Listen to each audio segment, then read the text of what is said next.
El día de hoy vamos a hablar un poco sobre la química del queso fresco y el queso maduro, un poco de sus generalidades y algunas de las cosas más importantes de sus procesos.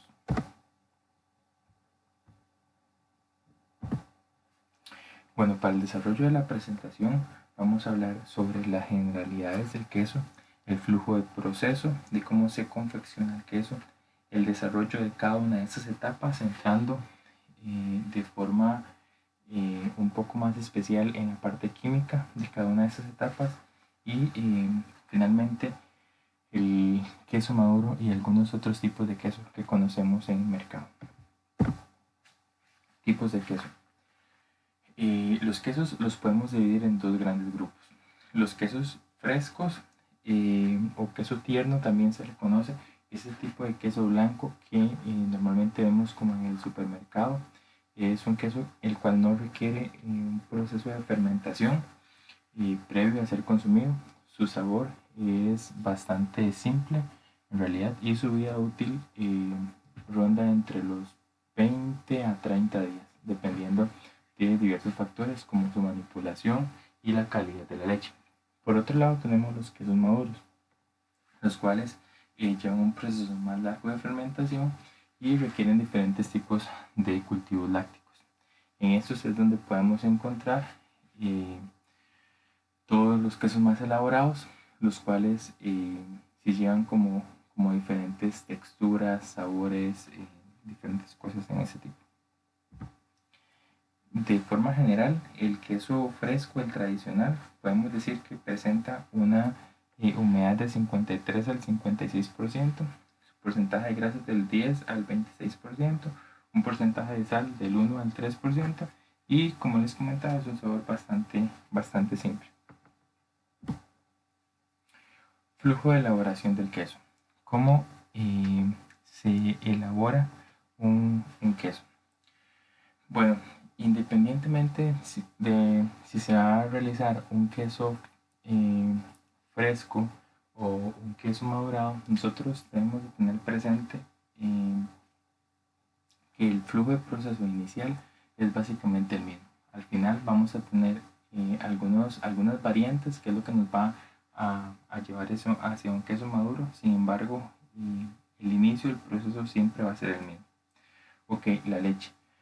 La leche es una de las partes más importantes para la elaboración de este producto, porque debemos de cerciorarnos que su contenido de grasa, su contenido proteico, su contenido de sólidos realmente sea el adecuado, sea de calidad.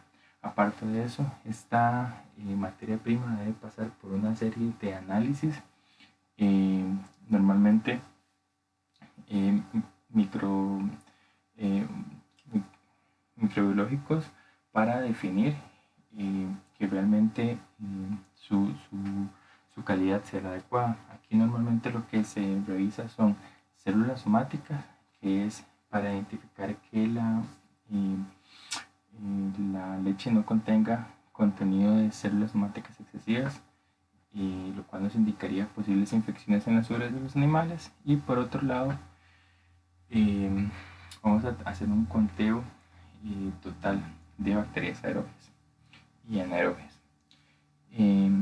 Bueno, una vez que ya tenemos toda esa parte de recepción, la leche va a pasar por un proceso de estandarización. Este proceso de estandarización básicamente consiste en llevar la leche a la cantidad de grasa que yo quiero, que se requiere para el proceso. Normalmente para un queso de este tipo ronda entre 2 y 3% el porcentaje de grasa. Pasteurización. Esa es una de las etapas más importantes del proceso, ya que es un punto crítico el cual nos indica que estamos haciendo una reducción de la carga microbiana que se encuentra en la leche. Normalmente en una pasteurización lenta la tenemos de 65 a 65 grados Celsius por 30 minutos. Esta parte de pasteurización es sumamente importante, ya que no solamente vamos a realizar no solamente vamos a eliminar las bacterias que son dañinas para la persona, sino que también vamos a eliminar ciertas bacterias que ciertas bacterias lácticas que son necesarias para el proceso del, de la producción del queso. Aparte de eso, también vamos a estar eliminando ciertas cantidades de calcio, lo cual posteriormente tenemos que agregarlo. Una vez que tenemos esta pasteurización, pasamos a un enfriamiento 38 grados, 38 y 39 grados. Este enfriamiento no debe hacerse muy rápido, ya que la estructura de la proteína podría verse afectada. Aquí es donde les mencionaba que esa pérdida de calcio que tenemos en la pasteurización se debe de añadir por medio del cloruro de calcio. Y aquí hay una etapa muy importante: cultivo láctico. El cultivo láctico en esta etapa lo que nos va a decir o lo que nos va a ayudar es para dos cosas. Uno, para los quesos que son quesos frescos, se puede agregar el cultivo láctico para hacer un control biológico del producto, ya que nos permite bajar cierta cantidad el nivel de pH y por ende entonces vamos a poder como proteger un poco más el queso de esta forma. Sin embargo, para los quesos madurados, el cultivo láctico es el que nos va a permitir saber qué tipo de queso es el que vamos a querer. Dependiendo del tipo del cultivo láctico, así va a ser el queso que vamos a obtener al final. Bueno, ya está la parte del cuajo, ¿verdad? La coagulación propiamente, el corte y batido, desuerado, el salado, el moldeo, el prensado, el empaque y ya propiamente el almacenamiento del producto. De forma general, este es el flujo de elaboración de un queso. Vamos a empezar un poco sobre lo que sería el cloruro de calcio y el cultivo láctico. ¿Cuál es la acción del cloruro de calcio? Bueno, como les mencionaba, durante el proceso tenemos una pérdida de calcio en la leche. Y para realizar este proceso de coagulación, para obtener los quesos, es necesario este calcio, ¿verdad? Por ende, hacemos una disolución de cloruro de calcio en agua. Esta disolución es una reacción exotérmica, libera calor y normalmente se agrega por unos 10 minutos después de la pasteurización, ¿verdad? Y básicamente es la reacción que vemos acá en pantalla, ¿verdad? Donde tenemos que el cloruro de calcio, que es sólido, ¿verdad? Pasa a una condición acuosa de calcio y cloro, ¿verdad? Efecto del cloruro de calcio en los quesos. Bueno, básicamente nos permite una mejora en el proceso de desuerado y facilita la retención de grasas y mejora la firmeza del producto. Como les comentaba, el cloruro de calcio básicamente lo que nos va a ayudar es que vamos a lograr unir esas submicelas de caseína que nosotros tenemos en la leche propiamente, ¿verdad? Y por medio de uniones de fosfato y calcio vamos a poder generar unas micelas más grandes, las cuales posteriormente nos van a generar esa cuajada. Por otro lado está la acción del cultivo láctico. ¿Cuál es la acción de ese cultivo láctico? Bueno, básicamente nosotros tenemos la lactosa, la cual es el azúcar, ¿verdad?, de la leche. Por medio de la enzima lactasa que está presente en las bacterias lácticas, entonces vamos a poder romper ese enlace generando una galactosa y una glucosa.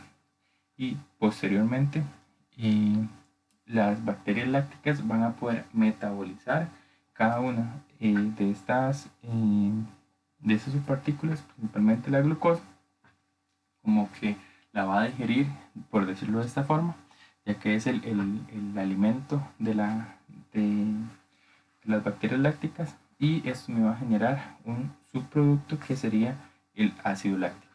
El ácido láctico es lo que nos va a permitir bajar el pH de los quesos, ¿verdad? Y nos va a ayudar a la generación de aromas y sabores.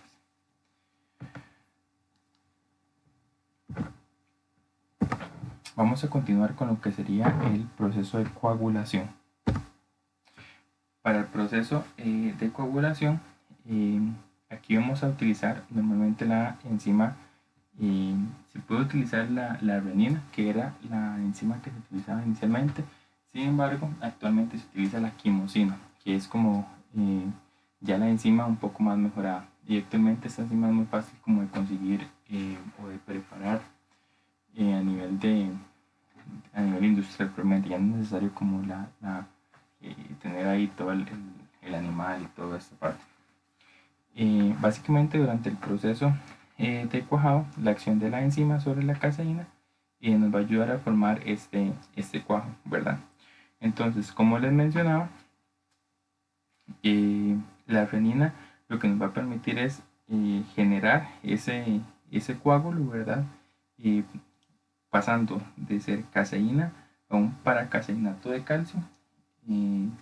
Y esto es básicamente lo que nos permite. Como dice acá en la presentación, bueno, como lo pueden ver, ¿verdad? Este coágulo, ¿verdad? Es lo que después me va a permitir generar el queso final. Almacenamiento. Entrando en la parte de la maduración de los quesos propiamente, ok, aquí es muy importante. Si el queso es un queso fresco, tradicional, a partir del almacenamiento, una vez que ya el producto está empacado, ya puede irse a comercializar sin ningún tipo de problema.